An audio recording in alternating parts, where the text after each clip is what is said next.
Hello, everyone. Welcome to Nails and Beauty Talk, NFTs, crypto, and Web3. I'm your host, Asia the Bird. To have a very special guest with me today, she is the creator of the Adapters podcast, an NFT enthusiast and artist, and also the rising star in Web3. Please welcome 15-year-old Mya Parker. Hello, Mya, and welcome to the show. Hey, thanks for having me. Yeah, you're most welcome. So I want to go ahead and get started by asking, where you're from and tell us a little bit about yourself. Yes, so I'm Mya Parker. I'm 15 years old. I'm an artist and also like a podcaster and a CEO. I actually started my first business a couple months ago. I'm from Mhm. Louisiana and just got into NFTs and everything about this time last year actually. So I've just been in this space for like a year. Okay, cool, cool. Now, who really exposed you to NFTs and Web3? Like, how did you get exposed to that, or who exposed you to that? Yeah, so actually I did stocks probably about 3 years now, and I was documenting my journey on YouTube. I gained 1,000 subscribers on YouTube by doing that, and I Hmm. met some like-minded kids actually that were doing stocks as well. We talk about our investments on Discord, and then also Hmm. a little bit about on Twitter. And his name is Zachary Cox, and he started to get into NFTs, and he would tell me about it. And then he made, Hmm. I think, like 50K or something crazy like that with NFTs. And Wow. me being a stock investor, I was like, okay, maybe the returns are in this crypto market and Hmm. NFTs and not stocks. And so I tried to dive into it. It was really hard. Every time I searched up like what are NFTs on YouTube, it was confusing. Like I just Right. didn't understand it. So I did come across Gary V's video from a stock YouTuber recommending Gary V on his one of his YouTube videos, and so I've Gary V really helped me explain it when he tried to explain it using the gaming way. Like it's the digital collectibles in the games are kind of like NFTs. And so they're digital items, but they still have value. And just Hmm. his whole explanation explained it really well for me. But I still made a whole bunch of excuses as to why I'm not getting into NFTs or why I'm not Hmm. doing it. Hmm. So Zachary, the name of the kid, we talk about investments. He gifted me an NFT, and that's when Hmm. I like had to like learn how to set up a wallet, about Ethereum addresses, about crypto. I had to learn a lot about that, and I was trying to see if I can get the most money for it. It was a Slacker Hmm. Duck Pond NFT. It's worth Right. about 70 $80 at the time. So I Hmm. was trying to see. At first, I was just gonna sell it. I was just getting it so I can sell it, and I told him Right. that. But then I was like, maybe let me see if I can max this out. If these go for crazy amounts, maybe I'm selling it for too cheap. And so I tried to. Right. We were talking. And I tried to understand like how to value it since Hmm. I came from stocks and stuff. And so I Right. ended up just keeping it and actually putting my money, taking some of my money from my other investments, and then putting them into crypto. And then yeah, that's how I first got into the crypto and NFT space. Oh, that's really, really cool. But I definitely want to go ahead and get into in regards to investing, because I know you just mentioned about investing in crypto, getting involved with stock and things like that. So for those who don't know the whole process just in regards to investing in NFTs and in crypto, can you explain that a little bit more? Yeah, so to invest into NFTs and crypto is actually quite simple. So all you need is to download MetaMask. You can download it on your iPhone. It's just like one click on the App Store, and then all you need is like also Coinbase. So Right. you can just use MetaMask, and you can put your credit card or debit card information in, and then it's just like with stocks. You put those dollars, like you use your digital dollars, I guess, like kind of with Cash Right. App, those digital dollars to Hmm. then buy other assets, and that's how you get your crypto. It's just like a clickable button. It's actually quite Hmm. simple, and I thought it'd be very hard, but it's actually really simple to do that. Just a couple clicks. Oh, wow. That's very, very interesting. But what is also like some of the things like one should look out for in regards to just the process of investing in crypto? Scams. I think a lot of us know that, or a lot of people don't want to get into NFTs because they know it's very scammy and Right. risky, and so you Hmm. have to watch out for like scammers who are doing NFT collections. And Right. so one thing I stay away from is like people who are not docs. Although there's amazing NFT collections, Right. people who are not docs, but I Right. just tend to stay away from those because a lot of times those are where the scammers are. And then also people who like make huge promises or just or not re- or like buy fake followers. Like you can tell they Right. have a Right. 30K following and then maybe like 10 likes. That's kind of a red flag for me. So I'm like Mm, looking for those red flags where it looks like, is this right. engagement, is all of what they're saying or what I'm seeing or those statistics, all those things, do they look fake or do they look real? And you can tell a Right. lot about by like the engagement and how transparent they are. Same thing Mm, kind of with stocks. If anyone's from the stock, like who does stocks, it's kind of pretty much the same thing. If you understand right. stocks, NFTs are Mhm. 10 times as fun. Right, right, right. Yeah, that's very, very cool with that. But I definitely want to also talk about, you being an NFT artist. I think your work is really, really cool. So tell us more Thank about you. your NFT collections. Yeah, so I have three NFT collections. I started off with Maya's Treasures, and it's called the Gold Key Squad. I made it for Ethereum, which I think is maybe around $8,000, $10,000, or I think that one was all 10,000, like where majority of the money came from. So it's between Mhm, those two, 8 to 10 grand selling NFTs, and that was in a time span of 3 months. So mhm. during Christmas break, I was really bored, and I Right. started to draw and stuff, and then I just uploaded. And then one time, my mom took away my phone, my technology. I was really bored, and when I'm bored, I tend to draw. And so I drew my sister sleeping, and I once I got my Mhm. technology back, I uploaded it on Discord, which is where all the NFT community, all the NFT people hang out and talk. Right. And so I asked them like what they thought about it. I wasn't trying Mhm. to sell it, but I just wanted to know because I thought it was Right. like my best drawing in a long time. And Mhm. so one of them was one of the people, Louis C. Rhymes, which is an NFT artist. Mhm. He's pretty successful too. He was saying like I should upload it and sell it, and I was like, nah, I don't think it's gonna sell. Like Right.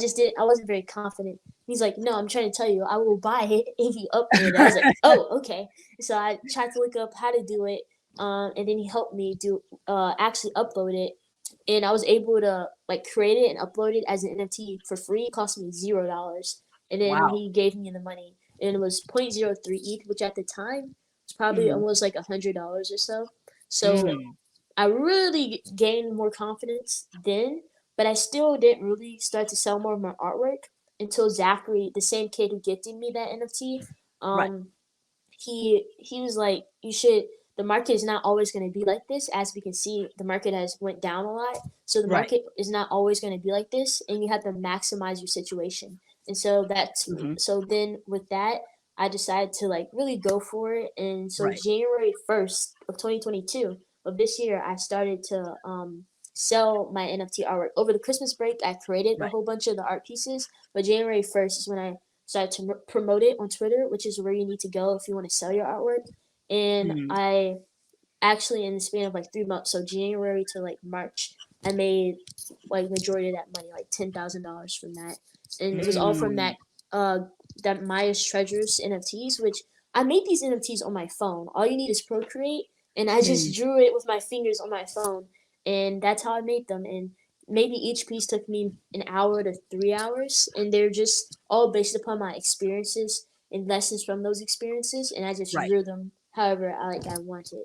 And so they all kind of had a Mhm. lesson. They were all my style. And so I Mhm. think NFTs are really cool for me. It was perfect for me because I was Right. able to monetize all my passions. So talking in like social media while I was promoting the Mhm. NFTs, drawing and designing while in like graphic designing kind of while I was creating the NFT artwork and like the Mhm. profile for the or like the profile picture for the NFT collection and the banner. Mhm. So it just combined it combined a lot of passions for me. So I thought it was perfect, and I'm so happy I did that. So Mhm. lesson from that is like bet on yourself, and you need to be more confident. Like nothing, like you should definitely try things. Like you don't want to regret things. So I'm happy I at least tried it and listened. And also I want to also kind of inspire others to do it because that's what I needed to do all those different things. I always needed someone to like say that I could do it. And Mhm. that helped me like really believe that I could. So that those are like the two key lessons I took from that. Mhm. Yeah, it's very, very interesting. And, like, is there any arts that you're inspired by in terms of your art?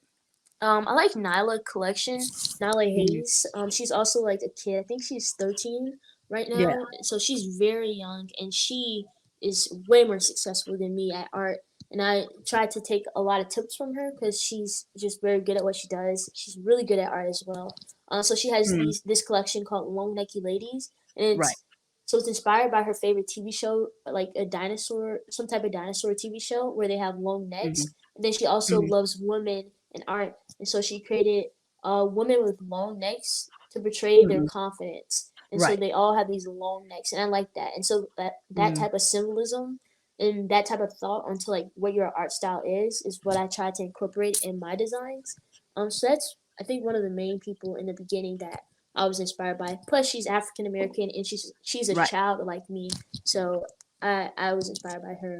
I'm really inspired by her and what she's doing. Yeah, that's really cool because it's really great to see like the youth, get involved with, especially kids like yourself, get involved with the NFT Web3 space and just really taking advantage of it and becoming innovators. So that's really, really cool to see that you're innovating and, building a lane for yourself. So that's really, really amazing. But I definitely want to switch gears and talk about the Adaptist podcast. So tell us about that podcast and what is like the mission and goal behind it.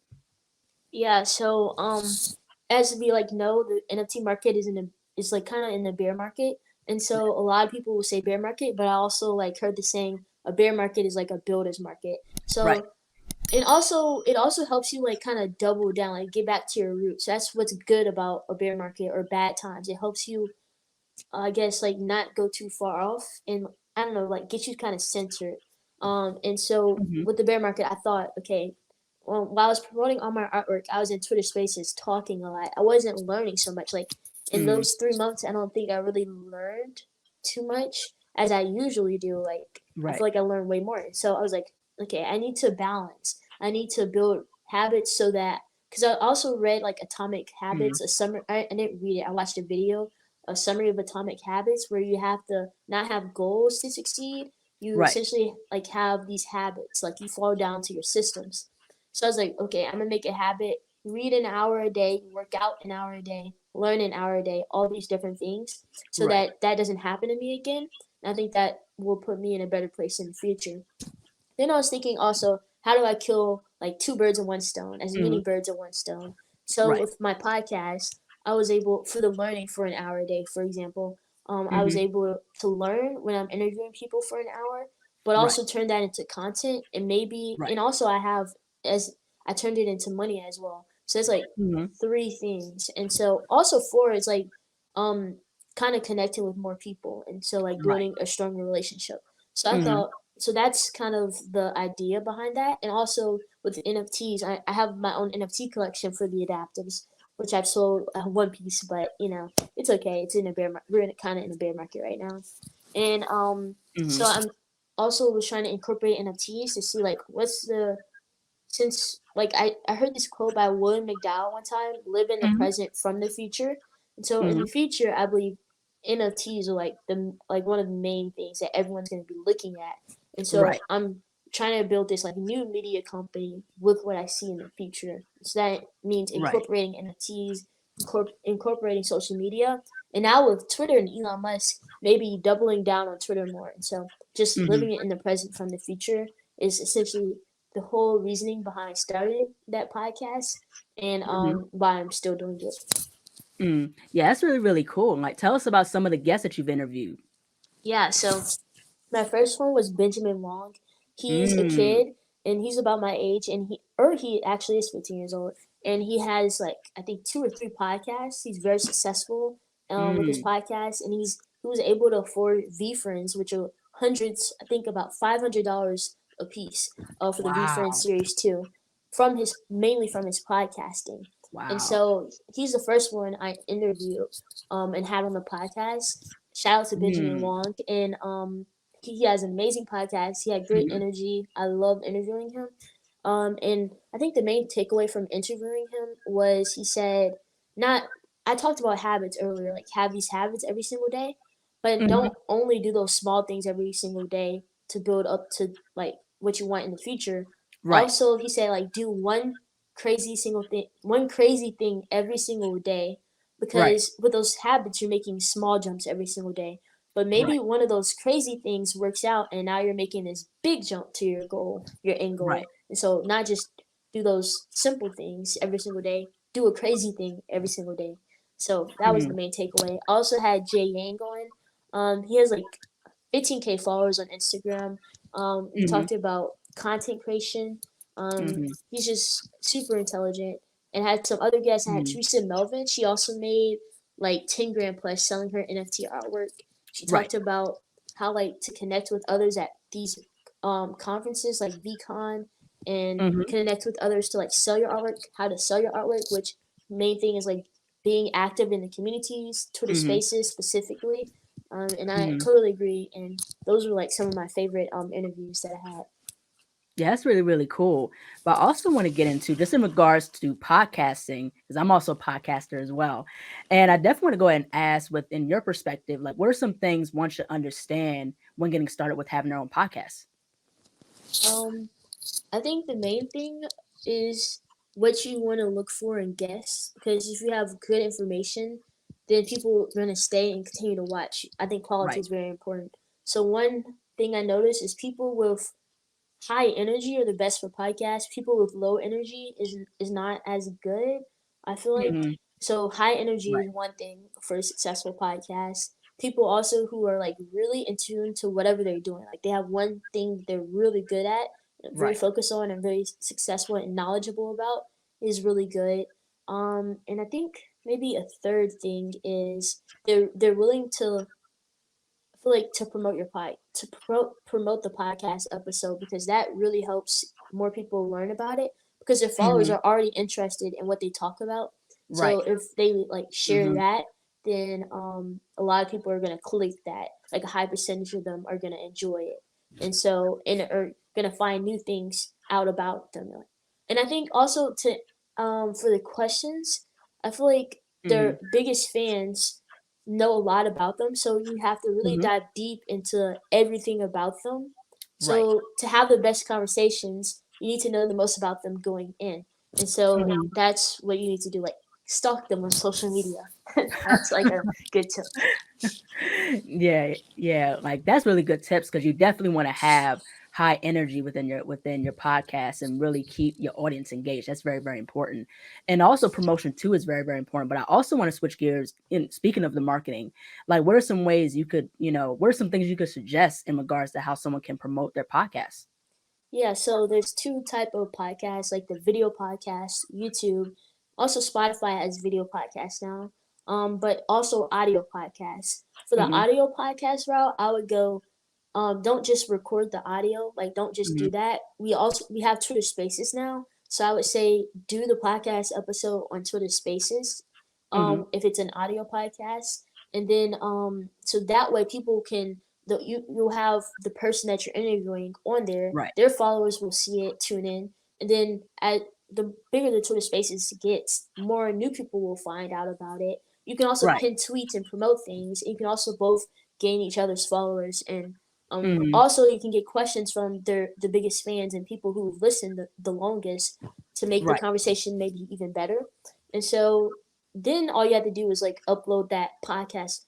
All you have to do is record the Twitter Spaces and then upload it Mm-hmm. to the podcast. And so that the Right. promotion part is while you're doing the interview for that Mm-hmm. part of the for the audio podcast route with Twitter Mm-hmm. Spaces, or it can or for like video podcasts, I think you can do Instagram Live. I think that's Mm-hmm. cool. I never done that, but what I would say is have it on like record it on Mm-hmm. Riverside is what I use because they record it two ways. One that's good for vertical content, reels, TikToks, YouTube Shorts, Mm-hmm. and the other way is just the regular like way for YouTube long form videos.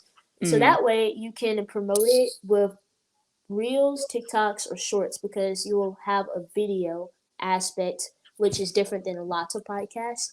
So the best way to promote a video podcast is just reels, TikToks, and YouTube shorts. And I found YouTube shorts work the best for me.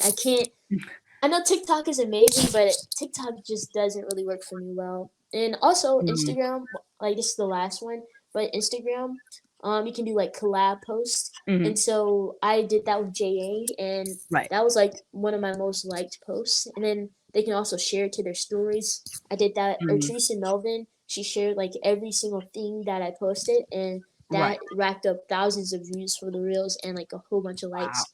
And yeah, so it's one and when people do those things, those are like the most popular podcast episodes. So those are like the biggest tips I would say.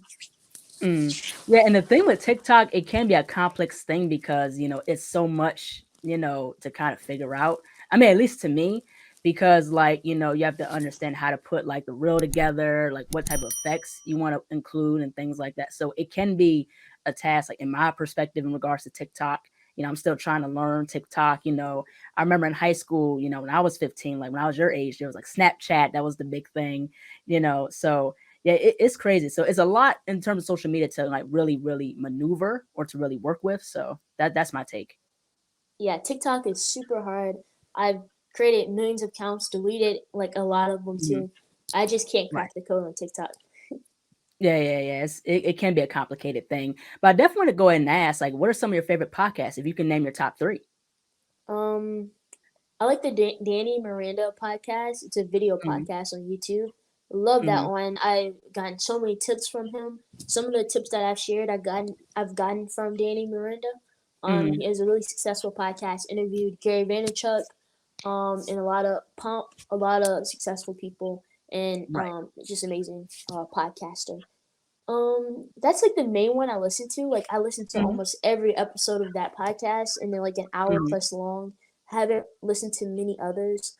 Benjamin Wong's podcast, the Kid Truck podcast, is amazing, Right. but I've already listened to all of them, so I don't. I haven't Mm-hmm. listened to any new episodes yet. Um, Mm-hmm. I think those are like my two favorite. Oh, and things you should know. I love that. Those are my three favorite podcasts, or the three I listen to the most. Yeah, that's really, really cool. But I definitely want to go and ask in regards to NFTs and Web3, what is it about NFTs and Web3 that interests you so much? Like what's so unique about it to you? I think kind of the most unique thing about it is the potential Mm-hmm. that hasn't been unlocked. I feel like I've Right. heard some ideas. One is like maybe a restaurant uses NFTs where every seat is an NFT. So Mm-hmm. NFTs right now are just art, and Right. five senses is really just sight. Like that's all you can. All you're doing is using like your eyes. So Right. that's like the most value you can get out of it. But with Mhm, food, you're experiencing it in real life. mhm, You smell it, you see it, you feel it.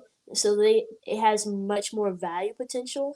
For like how high it can go, how high the prices can go. I mhm, feel like for those type of NFTs. So for restaurant had like 50 seats. There's only 50 mhm. NFTs, and if people want to try like the biggest hit cheeseburger or best cheeseburger in the Right. West or something like that, Mhm, a celebrity say is worth $100 million would pay 100K for that NFT, and then maybe mhm, another celebrity worth $1 billion would pay $1 million for that mhm, NFT. And so then so then restaurants can make, or even small restaurants can then make a lot of money, and it can actually turn into a very profitable industry, just like how art wasn't very profitable. Now it is. Same thing with restaurants. I feel like so disruption for those type of industries, in my opinion. mhm, So just NFTs, the potential that has mhm, that can be done but hasn't, I feel like is what's really cool. I just like thinking of those mhm. ideas like that, and that's what's interesting about NFTs, like what I can see happening. And yeah, I think that's the main thing. Yeah. I find it very interesting with NFTs because there's so much being pushed in regards to NFTs. Like it's not just like artwork itself, but it's also essentially like wearables. Like people get into, VR and AR, there's metaverse fashion, there's assets you can get for a game, for example, like with Sandbox, the Central Lands. Yeah, but a lot of people, what I've really noticed within the NFT space is that a lot of people are trying to utilize utility. So that's something that's very, very unique about NFTs. Like, they're not just saying, okay, here's the artwork, here's the collectible, and you buy it and that's it. It's like, hey, if you buy the NFT, this is what you'll get with it. So that's the thing. So say for instance, if I buy like a laid back llama or, like Nala Hayes's, long necky ladies, like there may be a thing that goes with it, like a utility, so that's the thing. So people are getting more into utilities. Yeah, I think the best example in this space, or my favorite example, is Gary Vaynerchuk's Can Be Friends, where you can like Mhm, have an hour conversation with him if you buy one of his NFTs. and what he has Mm. millions of followers. So supply and demand maybe only maybe 30, or even if it was just 100 of those NFTs, he has Right. millions of followers, supply and Mhm. demand, the price goes really high up. And so to be honest, if you think about good bets for the future of NFTs and stuff, Mhm. um, I think the best is just, it's kind of like the S&P 500 was kind of the Mhm. best for stocks. Maybe Right. just buying Ethereum, which is a bet on all the creative minds in the NFT space, is kind of Right. a good safer bet. And then Mhm. another thing is talked about the metaverse, maybe the coolest things in the metaverse. And I think that those would be John Orion Young's Mhm. NFTs. He has a really cool 3D NFTs. He was the first 3D artist. So you have the historical thing, and you also have Mm. like just the fact that his NFTs, in my opinion, are the coolest. So I think those are like some of the cool bets you can make if you're really interested in the NFT and crypto space. Yeah, yeah, right, exactly. But I also want to get into in regards to like the crypto market. So what is your take in regards to the state of the crypto market? Um, I feel like, well, to be honest, I feel like it's kind of good in the sense that there's a lot of scammers and bad things going on in this space. So now they're Mhm. not incentivized to build as much because they can't make as much money. And Right. the people who weren't really building are just leaving. And so when the Right. next bull run comes, all the people who have been building, who are good, are going to receive all those rewards. And so that's good for when we adopt more people for the next stage of adoption, having those good when people are starting to first come in, they're in a good NFT project. Mhm. So that they'll stay and not leave because of a bad experience. Right. Another thing is I feel like it said, it's just like a builder's market. Mhm. Because it's just like with any other technology, always in the beginning it's like a big bubble and then it just bursts, but all the best things Mhm. start as like a big bubble in the beginning. Right. Just like with stocks, I think like Amazon and all those tech companies in the beginning were in a big Mhm. bubble and then they went down and now they're just up even maybe what hundreds of times higher than Right. when it crashed. So I think that the same thing may happen with crypto, but who knows, it could go to Mhm. zero, it could go to the moon. Mhm. So it's just good to not have all your money invested, just money you can Right. lose. Yeah, that's very, very interesting. Now, where do you see yourself in 5 to 10 years? Do you see yourself still being in NFTs and Web3? Like, what does the future hold, you think? To be honest, I don't know. I really don't even think that far out. But um, I just think like what are the things that I want to do? Like Mhm. for example, I want to stay healthy. I don't. So I'm 15. I'll be 20 in 5 years. So I want to stay Mhm. healthy. I don't want to be broke like when I go to college and get in a lot of debt.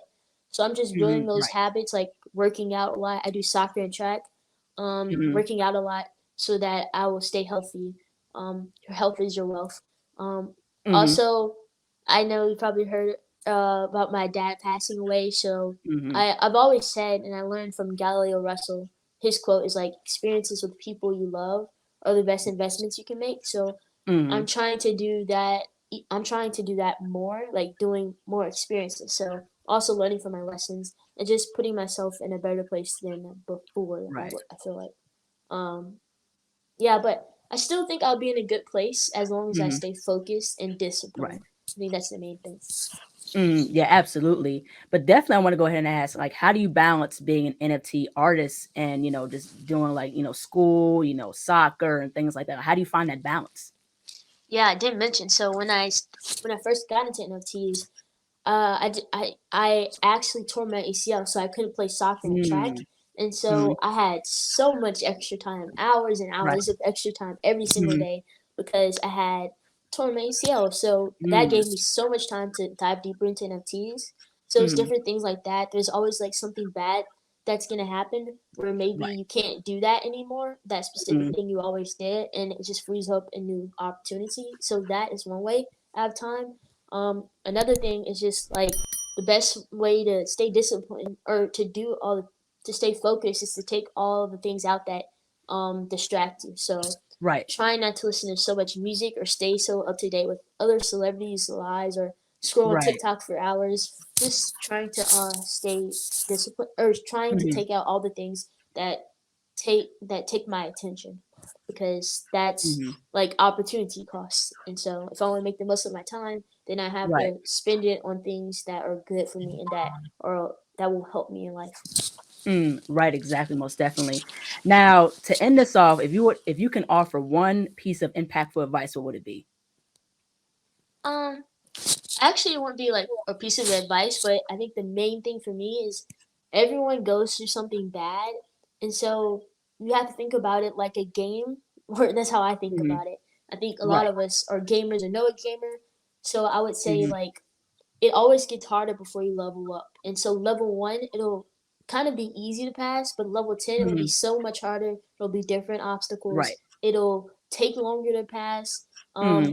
And it's going to be just maybe 100 times harder Yeah. than level 1. But at the Right. end, the rewards may be 1,000 times larger Hmm. than level 1. So just we all go through something bad. Just you gotta persevere if you want to receive the rewards. Like the devil Hmm. can only throw obstacles, but it can never prevent you from getting your reward. You have to just be able to persevere, and your ability to persevere is kind of determined if you receive those rewards at the end of all the pain and suffering. Like, why would you stop in pain and suffering? Don't stop there. Keep going. Hmm. Exactly. Don't stop. Keep going. Absolutely. I totally agree with that wholeheartedly. But last but not least, where could people find you on social media, and how could people support you and your podcast and your art? Yeah. So on Twitter, I'm at Mya L Parker, MyALParker. Hmm. And that's the main way. And I really wanna double down on Twitter now that Elon Musk owns it. So I'm just gonna say that one. So just follow me on Twitter, guys. That's like the Mm. main place you can connect with me and you can DM me and all of that. Mm. Yeah, that's really awesome. Well, thank you so much, Maya, for jumping onto the show. Your work is absolutely great. I love what you're doing with the podcast, and you're really breaking barriers in regards to Web3. And I really enjoy, like, seeing you shine, and especially Boss BD's acknowledging you and what you do. So what you're doing is absolutely great, and you're going to go to the stars, no doubt about it. So thank you so much. Thank you so much, and thank you for having me on the podcast. Yeah, you're most welcome. Take care. Bye. Bye-bye. Hello, everyone. Thank you all so much for watching. Please like, comment, share, and subscribe to the channel. Be sure to click the bell for notifications. Also, follow me on my social media platforms and visit my website, ASIATHABIRD.com, and be on the lookout for more interviews involving Web3, NFTs, crypto, and the metaverse.